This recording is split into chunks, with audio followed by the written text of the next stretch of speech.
내가 어느 상황에서 이 문제를 발견하게 되었는지, 그리고 그것을 통해서 무엇을 해결하려고 하는지에 대한 것이 필요합니다.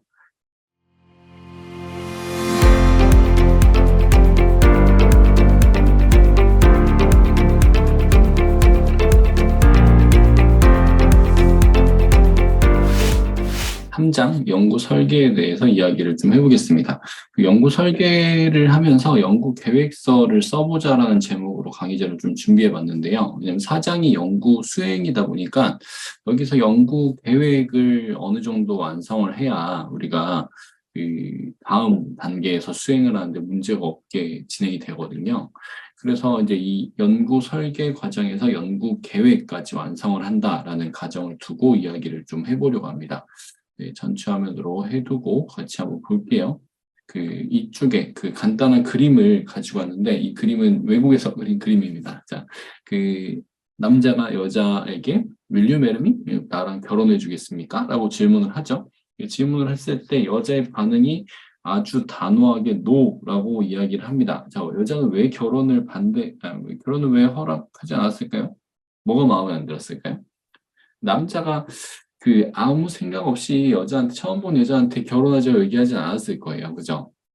근데 그 뭔가 결혼을 하기로 약속한 사이라고 보고 이렇게 프로포즈를 해라라고 여자가 얘기를 했는데 남자가 프로포즈를 했습니다.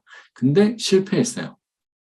여자가 거부했죠. 자, 왜 거부했을까? 여자의 복장을 보면 우선 여자분은 프로포즈를 받을 준비가 좀 되어 있는 것 같습니다. 옷도 지금 뭐 흐릿해서 그렇긴 하지만 약간 반짝반짝거리는 블링블링한 원피스를 입고 온 것 같죠? 그리고 이제 구두도 신고 예쁘게 한껏 차려서 이게 입고 나왔습니다.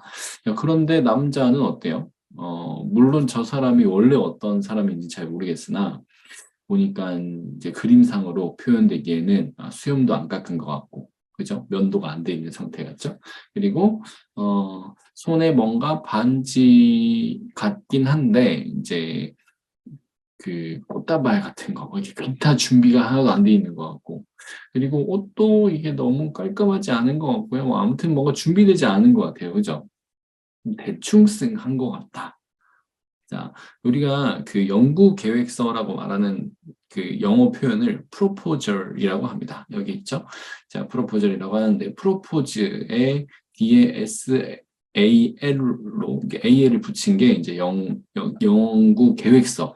사실 이게 정확하게 표현하면 제안서라는 표현인데요.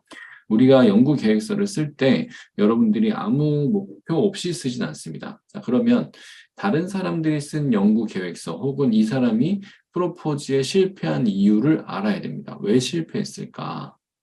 그리고 우리는 무엇을 원하는가? 뭘 하려고 계획서를 쓰고 제안서를 썼는가?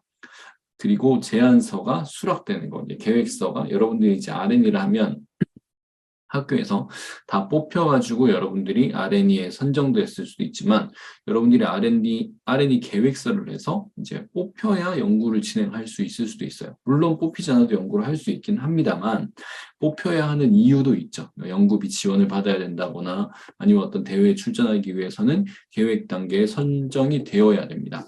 자, 그러면 어떻게 결정될까요? 그런 것들은.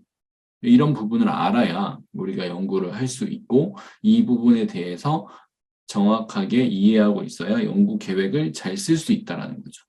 연구 계획을 잘 쓴단 말은 결국은 연구를 잘 설계했다라는 말과 유사합니다. 물론 좀 차이는 있어요. 연구를 제안을 할 때는 제안을 받는 사람이 원하는 목표를 제시해야 됩니다. 뭐 우리가 그 대회에서 환경을 개선하는 연구를 뽑겠다라고 이야기를 했는데 환경이 아닌 걸 제안하고 있으면 환경 문제와 상관없는 문제를 제안하고 있다. 수학적 모델링, 물론 수학적 모델링으로도 환경 개선할 수 있지만 약간 그런 거를 제안을 하면 당연히 안 되겠죠. 예, 그렇지만 연구 설계 안에서 연구 제안의 목표 달성을 위한 정확한 설계가 중요하게 여겨집니다. 자, 이렇게 자, 아까 이제 얘기했던 것처럼 반지를 받아주세요라고 이렇게 고백했습니다. 자, 여기서 실패한 것도 보이죠? 슬리퍼 신고 막 머리도 막 너저분하고 나도 싫어. 예, 우리 회사에서 제안서, 계획서를 썼을 때 받아주세요라고 한다고 다 받아주지 않습니다. 이 제안서가 잘 쓰였는가, 잘 쓰였지 않은가를 판단해야 되죠.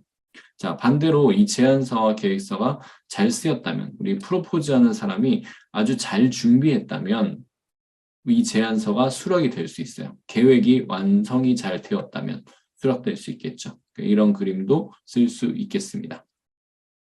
자, 이것은 이제 제가 2016년에 대구경북과학기술원 디지스트의 UGRP라고 하는 그룹 프로젝트, 학부생들이 하는 그룹 프로젝트에 연구 컨설팅을 하면서 연구 자료로 제시하기도 했고, 스팀 RN이라고 한국과학창의재단에서 하고 있는 지원서의 양식을 좀 참고해서 작성을 했습니다.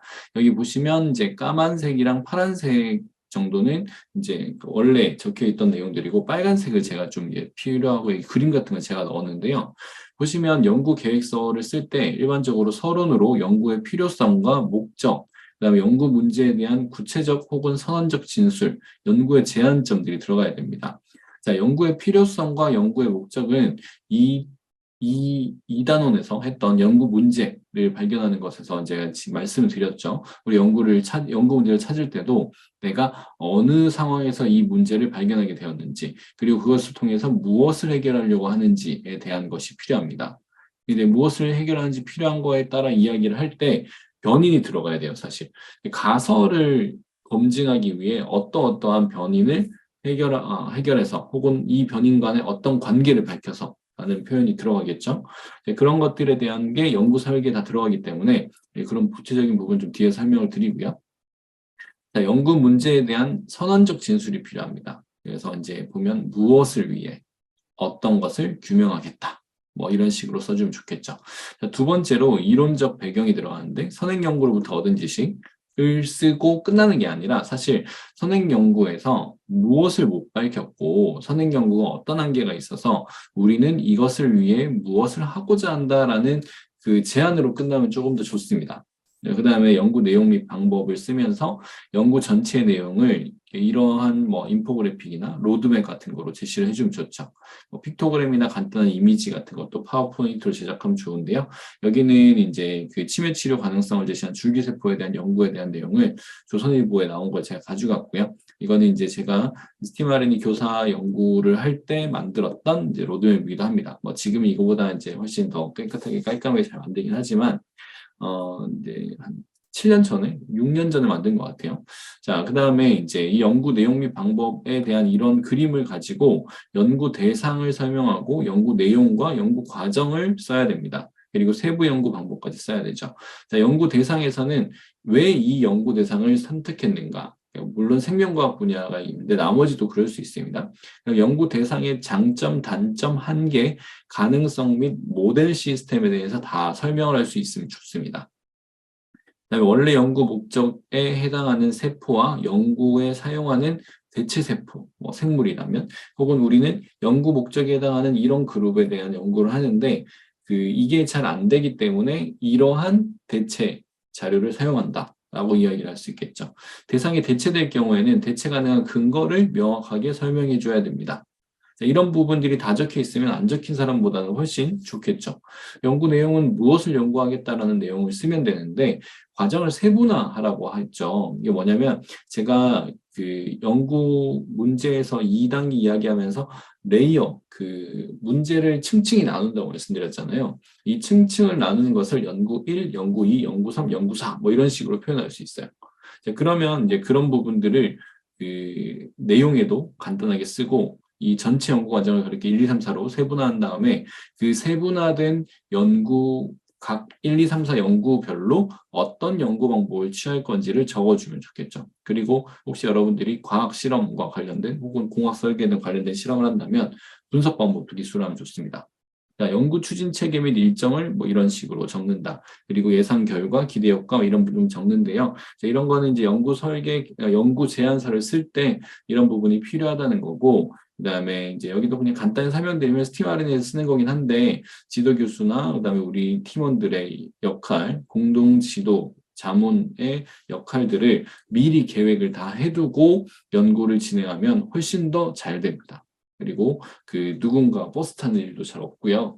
각자의 역할 분담이 명확하게 되는 거죠. 자, 이런 식으로 연구 계획서를 잘 작성하기 위해서 여러 가지 필요한 것들이 있는데, 이제 그 중에 이제 제가 연구한 자료인데 여기 제 이름이 안 들어가 있네요. 제가 2015년, 16년도에 낸 그 논문에 학위 논문 중에도 있습니다. 그 연구 설계 집중 과정 노트라는 걸 만들었어요. 실제로 연구 설계를 할 수 있도록 쭉 이제 진행하는 집중 과정 노트에 PSPBL이라고 하는 여기 나오는 문제 구체화, Problem Specification의 SP를 뗐습니다. 그래서 구체화가 Specification은 설명서라는 용어도 있거든요. 그래서 이제 이런 걸 쓰면 PSP, 그래서 문제 Problem Specification Based Learning이라고 해서 문제 구체화 기반 활동이라고 해가지고 여기에 해당하는 연구 방법 요소들을 제가 추려봤는데요. 과학자, 기술자, 공학자들이 하고 있는 대부분의 연구에 사용되고 있는 설계 과정이 너무 많아요. 1000가지가 넘습니다.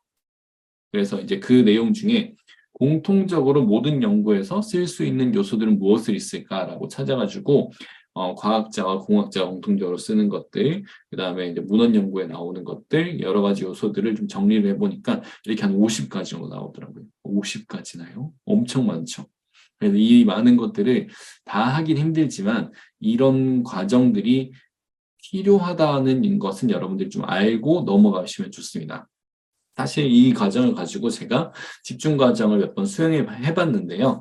시간이 길게 걸리지만 이 집중 과정을 수행하고 연구를 수행하는 학생들과 이 집중 과정에서 이러한 요소들 없이 개별적으로 연구를 대략 설계하고 수행하는 과정의 학생들의 성공률이 거의 4~5배 정도 차이가 납니다.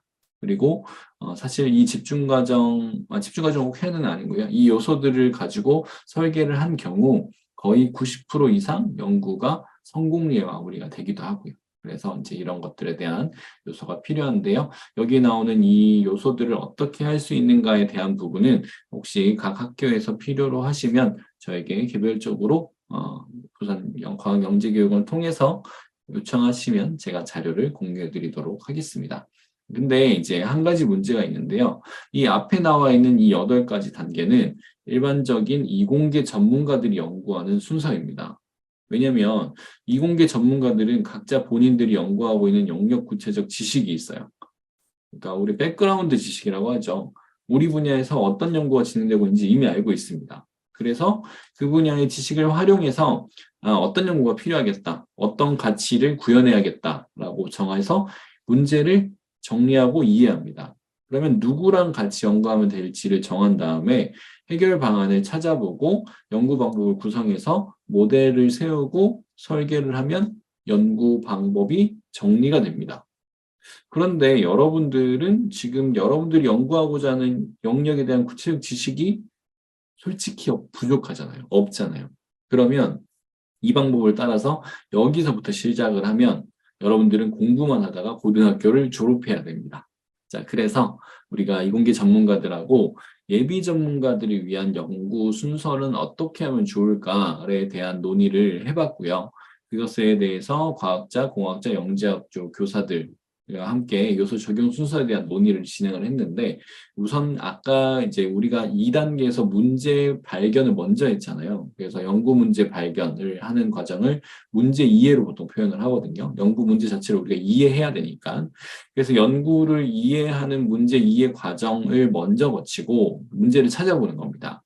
그다음에 이 문제에 대해서 해결 방안을 나름대로 탐색해 본 다음 그다음 좀 스페시픽하게 모이죠. 그러면 모인 내용에 대해서 영역 구체적 지식을 활용해 본다, 찾아본다라는 겁니다.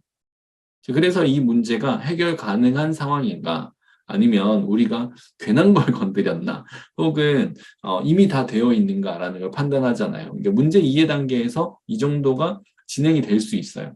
그러니까 이런 걸 해본 다음에 하고 나니까 나는 혼자 당연히 못하겠고 어느 선생님에게 자문을 구해야겠다. 어느 교수님에게 자문을 구해야겠다. 우리 동료 친구들 중에 수학 잘하는 친구, 뭐 잘하는 친구, 누구와 같이 협력해야 되겠다라고 해서 팀을 짜보는 겁니다. 그리고 나서 연구 방법을 함께 구성하고 이 정도가 진행이 되면 그제서야 학생들 수준에서 우리가 독창적인가, 가치 판단이 가능한가, 이 연구가 진행될 만한가를 결정할 수 있어요. 너무 뒤에 결정하는 거 아닙니까? 이러면 시간 다 갈 것 같은데요? 라고 질문할 수도 있는데 여러분들 이거 앞에서 하라고 하면 나중에 뒤에 또 갈아엎어야 될 수도 있어요. 그래서 어느 정도 내가 내 연구에 대한 이해 그리고 내 연구에 대해서 말할 수 있는 수준이 되었을 때 전문가 우리가 보통은 이제 제가 대학생들을 데리고 연구할 때도 중간 발표 과정에서 전문가 컨설팅을 받고요. 그 컨설팅 이후에 주제가 바뀌는 경우가 꽤 많이 있습니다. 바꾼다는 게 완전 바뀌는 게 아니고요. 어느 정도 주제의 방향을 바꾼다거나 아니면 가설의 방향 혹은 변인의 종류를 바꾸는 수준이기 때문에 많이 바뀌는 게 아니에요. 그 정도만 바뀌어도 충분히 여러분들 연구에 독창성을 부여할 수 있습니다. 그럼 이 정도 되고 나면 똑같이 모형화하고 세부 설계를 하라라는 거죠. 이렇게 진행이 되면 문제 구체화라는 과정을 통해 여러분들이 할 수 있는데 여기서 이제 모델 세부 설계 이런 부분이 결국 우리가 지금 말하는 연구 설계에 해당되는 부분입니다. 그래서 제가 왜 제안서에 대한 이야기를 먼저 했는지 이해되시죠? 이런 부분이 전반적으로 진행이 되고 여기서 모델 세우고 세부 설계를 할 수 있어야 이쯤에 나오는 것들이 우리가 연구 주제와 관련된다. 연구 설계와 관련된다라는 거죠. 그런데 제안서라고 했으면 어렵잖아요. 우리 여러분들 글쓰기, 과학기술 글쓰기를 해야 되는 건데요. 왜 어렵냐면 이게 과학기술 글쓰기는 기본적으로 과학기술 인력 양성을 위해서 하는 거거든요. 어려운 말 많이 들어갑니다. 과학 전문 용어 들어가잖아요. 수식도 들어가기도 해요. 수식은 번역도 해줘야 됩니다. 왜냐하면 내가 안다고 끝나는 게 아니라 이 제안서 계획서를 보는 사람에게 이 수식이 무슨 말인지 설명해 줘야 돼요. 그래서 전문 용어들은 대부분 어려운 개념을 담고 있고 그리고 그런 개념어죠. 그다음에 글 자체가 어렵다는 게 아니라 용어가 전문 용어가 많아서 어려워요. 글쓰기가 또 게다가 이공계 학생들은 안 익숙하죠. 그래서 글의 맥락이나 구조가 탄탄하지가 않습니다. 우리가 보통 뭐 비교하기 좀 다른 내용이지만 영어 단어를 몰라도 영어의 맥락에서 문장을 해석할 수 있다라고 하는데 전문 용어, 과학 전문 용어가 많이 나오는데 글의 구조도 안 탄탄하면 더욱더 읽기 어렵습니다. 우리가 이런 과학 글쓰기로 연구 논문이 있을 수도 있고요. 그다음에 전공 서적 등에 대한 내용 전문 서적들, 대학에서는 전공 서적이지만 여러분들은 좀 어려운 과학 전문 서적, 그리고 연구 보고서 이런 것들을 여러분들 흔히 볼 수 있는 주제 내용들 중에 하나고, 그다음에 대중 서적 제일 많이 보겠죠. 대중 서적은 대중의 과학에 대한 관심이 많이 높아지면 보여주는 거고, 과학 전문가들이 일반인 수준에서 풀어내기 때문에 쉽습니다. 그리고 칼럼 이런 것들은 조금 대중서적보다는 어려운 경우가 있고, 하지만 최근 이슈와 관련돼서 많이 보라고 하죠. 여러분들이 지금 쓰는 건 여기는 연구 계획서예요. 연구 보고서와 유사한 양식을 가지고 있긴 한데, 연구 수행 전에 작성해서 연구 진행을 위한 승인이나 혹은 스폰서, 후원을 받기 위해 작성하는데요. 연구의 원활한 진행을 위해 미리 작성을 다 해두고 연구가 진행이 될 때 그 계획서를 따라하면 가장 좋습니다. 이런 식으로 연구 계획서에 대한 이야기를 했는데요. 자, 여기까지 보고 그 다음에 우리 매뉴얼 책자로 한번 넘어가 볼게요. 우리가 연구 설계라고 하는 책자의 내용을 보시면 여기 보면 이렇게 제가 아주 줄글을 일부러 적어놨는데 이 줄글에 대한 내용이 연구 설계, 문제 해결을 위한 설계 과정에서 해야 되는 과업들을 두세 개의 문장으로 잘 표현해준 맥킨지식 문제 해결의 문구입니다. 자, 문제 해결, 맥킨지에서는 이제 대부분의 문제 해결, 뭐, 기업 컨설팅 이런 거 많이 하거든요. 그 문제 해결에서 필요한 스킬을 이해하는 과정입니다. 자, 흐름으로 생각하여 빈틈을 없애도록 하고요. 우리가 연구 설계를 할 때는 빈틈을 없애야 됩니다. 중간중간에 이거 하고, 그 다음 이거 하고, 이거 하면 되지가 아니라 이 사이에 무엇을 해야 되는지가 명확하게 나와 있어야 된다는 거죠. 그래서 이 방법을 생각하는 과정에서 목표 달성을 위한 방안을 수립을 하는데 본질적 문제의 발견, 문제 해결 방안의 수립. 자, 프리젠테이션은 다른 사람을 설득하기 위함입니다. 우리가 제안서를 혹시 썼을 때 제안서를 발표하는 거랑 비슷하죠. 자, 질적 문제를 이 질적 문제, 본질적 문제, 여기에 발견을 다시 정보 수립, 분석, 정리 통합으로 추출한 세 과정으로 나누고 이 과정에서 필요한 정보를 구분하고 수집된 정보의 의미를 이해하고 핵심이 무엇인가를 파악해야 된다라는 겁니다. 이런 게 가능해야 연구 설계가 된다라는 겁니다. 자, 연구 계획서를 쓰는 이유 아까 이제 말씀드린 거랑 똑같습니다. 프로포절이라는 단어를 사용한다. 제가 설명드렸죠. 연구 과정의 중요한 가이드가 됩니다. 이제 우리가 연구를 진행하는 제반 사항이 잘 정리된 상태에서 수행해야 됩니다. 막연히 특정 주제에 대해 알아보겠다 이렇게 하면 어렵고요. 연구 문제의 독창성을 파악하고 문제를 구체화할 수 있어야 되고 방법에 대한 아이디어를 얻을 수 있다라고 이야기하고 있습니다. 네, 앞에서 PPT를 가지고 설명했기 때문에 간단하게 보고 넘어갈게요. 자, 그 다음 페이지에서 보면 연구 제안서는 연구 승인을 받기 위한 공식적인 문서이기도 합니다. 그래서 우리가 학생이 그냥 간단하게 학교에서 하는 연구더라도 혼자서 진행 못하고 우리가 학교에 필요한 지원을 받기 위해서는 일목요연하게 정리된 연구 계획서가 필요합니다. 그래서 계획서를 쓸 때는 계획서가 제출되는 우리가 제출하고자 하는 돈을 받으려고 하는 제출하고자 하는 똑같은 말이에요. 뭐 다 항상 똑같지는 않지만 평가 기준을 함께 검토해야 됩니다. 우리가 R&E 과제연구의 대표 기관으로 보통 한국과학창의재단을 있는데요. 한국과학창의재단에서는 그 과학 R&E도 있지만 스팀 R&E, 융복합 R&E도 있습니다. 여기서 말하는 평가 요소들이 이런 것들이 있어요. 자, 요까지 보이는데요. 연구 주제의 창의성 및 적절성, 계획서에서입니다. 연구 계획의 적절성 및 충실성, 추진 체계의 적합성 이렇게 나옵니다. 여기 내부적으로 내용을 보시면 독창성, 그다음에 주제 내용 배경의 적절성, 스팀형 주제로서의 타당성, 수준의 적합성. 제가 아까 보여드렸던 그 예시 자료랑 비슷하죠. 여기서 이제 수준의 적합성은 제가 2단원에서 말씀드렸고, 스팀형 주제로서의 적합성, 타당성은 말씀 안 드렸지만 이거는 각 영역에서 보는 내용입니다. 그 다음 연구 계획의 적절성 및 충실성 보시면 연구 주제에서 실생활에 해결된 문항 맞냐, 선행연구 맥락 파악했냐, 선행연구와의 차이, 참고 문화의 출처 표현했냐, 창의적으로 설계하고 있냐. 자, 아까 제가 보여드렸던 내용이랑 비슷합니다. 그죠? 선행연구와의 차이 이야기하라고 하죠. 그 다음에 연구 산출문, 새로운 아이디어 도출이 가능한가. 그 다음에 그 예상되는 연구 결과로 새로운 연구에 도전할 수 있는가. 도전성, 충실성 이런 거 이야기합니다. 그 다음에 마지막으로 아까 제가 마지막 4번째 페이지에서 보여드렸던 것처럼 체계적 역할 분담이 잘 되었나. 전문가 혹은 지도교사와 괜찮은가. 일정이나 예산은 괜찮나. 이런 걸 보는 거죠. 자, 그래서 우리가 요 18페이지로 넘어갔을 때 계획서 작성 양식이 이런 것들이 있습니다. 우리가 뭐 이 왼쪽 거는 어떤 일반적인 고등학교의 자료고 오른쪽 거는 창의재단에서 자료인데요.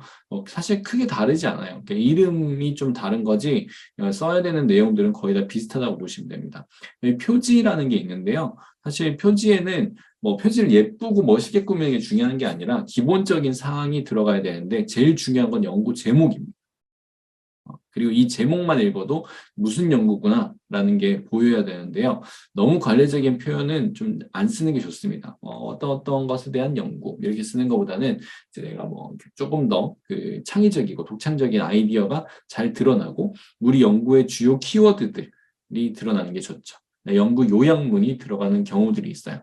요약문이 들어가는 것은 한 페이지 이내로 연구 요약문은 연구의 간단한 개요와 연구 방법, 기대 효과 이런 것들이 들어가면 되죠. 결과의 요약문이라면 결과가 들어가야 됐지만 우리가 기대 효과로 설계 계획서에서 마무리됩니다. 계획서 요약문은 뭐 이런 식으로 적는다라고 되어 있죠. 자, 연구의 필요성 및 목적을 쓰는 법, 그 다음에 여기 나오는 대로 연구의 내용 및 방법, 연구 결과의 활용 기대 효과, 연구 추진 계획을 쓰는 방법들이 또 적혀 있습니다. PPT에서 설명을 드렸기 때문에 여러분들이 다시 책을 보면서 참고해서 보시면 충분할 것 같고요.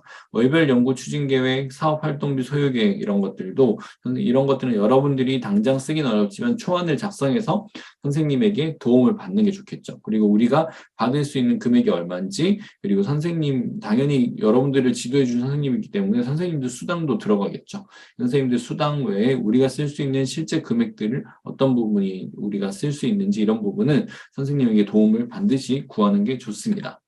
그 다음에 참고 문헌 꼭 들어가야 되고요.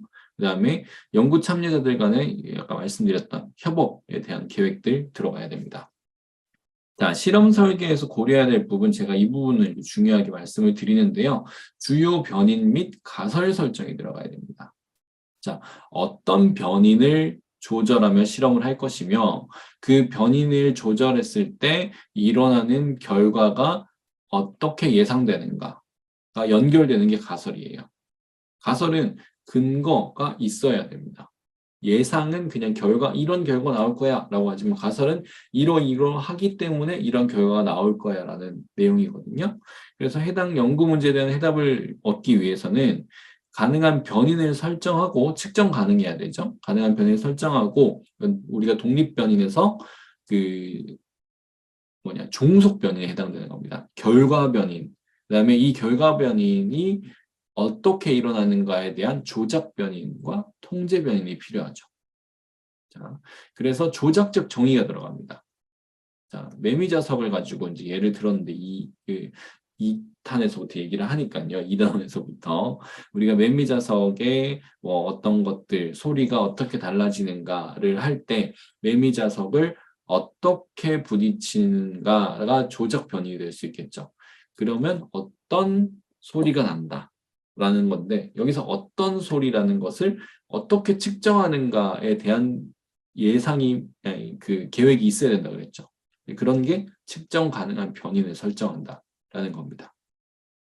가설은 말씀드린 대로 잠정적인 설명입니다. 그래서 이런 것들이 잘 이루어지도록 해야 되고, 자, 이런 식으로 측정할 것이다 라는 샘플을 보여주면 더더욱 얘들 준비 잘 됐구나 생각하겠죠. 여기 변인들이 있습니다. 독립 변인은 조작 변인과 통제 변인을 같이 이야기하는데요. 독립 변인과 종속 변인 사실 두 개 큰 거고, 조작 변인, 통제 변인은 독립 변인 안에 들어갑니다. 독립 변인은 다른 변인의 원인이 되거나 영향을 줄 수 있는 것. 원인이 되는 게 조작 변인, 영향을 줄 수 있는 게 통제 변인. 그래서 조작 변인이 종속 변인에 주는 영향을 알아보는 게 우리의 실험 방법이죠. 그래서 종속 변이에서 해당 결과에 해당하는 변인이고요. 실험군과 대조군은 조작 변인을 A를 했을 때 나타나는 B 결과와 조작 변인을 안 했을 때 나타나는 B의 결과를 보거나 다른 통제 변인을 조작했을 때 나오는 결과 이런 식으로 비교군이 필요한 거죠. 우리의 가설을 검증할 때 이 가설과 다른 일상적인 상황에서는 어떻게 나타나는가를 봐야 우리의 가설이 우리의 조작한 변인이 영향을 주는지를 확인할 수 있는 그런 내용입니다. 그래서 이 외에 우리가 중요하게 체크해야 될 것은 연구 과정을 세분화하라는 것과 그다음에 논리적 비약을 주의하라. 우리가 이렇게 A를 이렇게 실험할 거야 라고 해놓고 나중에 이 실험 결과가 별로 상관없는 것 같은데 이렇게 하고 나면 이게 돼 라고 말하는 게 안 된다. 약간 그런 내용입니다. 이론적 토대가 필요합니다. 연구의 필요성 제시할 때 우리가 이 연구를 할 때 이런 이론들이 있었기 때문에 이 연구를 진행하는데 근거가 된다라는 내용이 잘 마련이 되어야 얘들이 허상되는 거 이상한 거 하네 라는 이야기를 안 듣는 거죠. 그리고 여기 세분화하는 건 말씀드렸던 거랑 똑같이 아까 연구 1, 2, 3, 4 이런 거 얘기하는 겁니다. 복잡성에 그물에 걸리지 않게. 그다음에 제약 조건과 경계값을 무리해야 됩니다.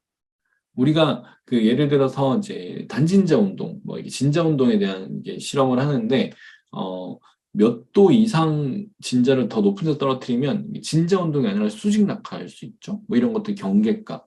그리고 어떤 환경에 대한 혹은 생물에 대한 실험을 하는데 pH가 몇 이상이면 안 된다거나 약간 이런 식의 그 제약 조건과 경계값이 있을 수 있어요. 이것을 모르고 실험을 하면 오차가 갑자기 여기 가끔 오차의 범주를 훨씬 뛰어넘는 값이 나온다는 거죠. 그럼 결과 해석에 문제가 생깁니다. 이 오차 지워버릴까 하는 연구 윤리 문제도 봉착할 수 있습니다. 그러니까 사전에 어떤 제약 조건과 경계값이 있는지 알아보는 게 좋습니다. 자, 이까지가 이제 연구 계획에 대한 부분이었습니다. 우리 학생 여러분들 연구 계획 잘 세워서 연구 진행할 수 있기를 바랍니다.